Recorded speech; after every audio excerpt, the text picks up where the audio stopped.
Cricketer ও সাবেক সংসদ সদস্য মাশরাফি বিন মুর্তজার বিরুদ্ধে ছাত্র জনতার গণঅভ্যুত্থানে গুলি, বোমা বিস্ফোরণ ও মারধর করার অভিযোগে মামলা দায়ের হয়েছে। একই মামলার আসামি তালিকায় মাশরাফির বাবা গোলাম মুর্তজা সহ ৯০ জনের নাম আছে। এছাড়াও আরও ৪০ থেকে ৫০ জনকে অজ্ঞাত আসামি করা হয়েছে। ১০ সেপ্টেম্বর রাতে নড়াইল সদর থানায় মামলাটি করেন সদর উপজেলা বিএনপির সদস্য সচিব মুজাহিদুর রহমান। গত আগস্টে গণবিক্ষোভের সময় মিছিলে গুলি, বোমা বিস্ফোরণ ও মারধর করার হুকুম দেওয়ার অভিযোগে ১ নম্বর আসামি হিসেবে নড়াইল ২ আসনের সাবেক সংসদ সদস্য ও জাতীয় সংসদের সাবেক হুইপ মাশরাফি বিন মুর্তজার নাম দেওয়া হয়েছে মামলায়।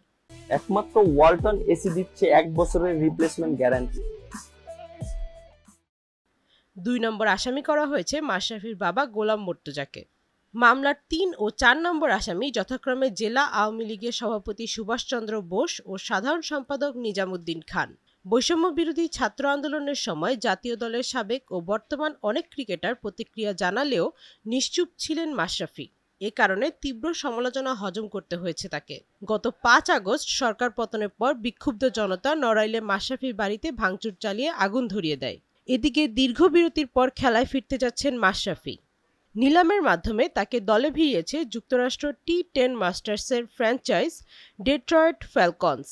আগামী ৮ নভেম্বর শুরু হবে টি-10 মাস্টার্স টুর্নামেন্টের দ্বিতীয় মৌসুম।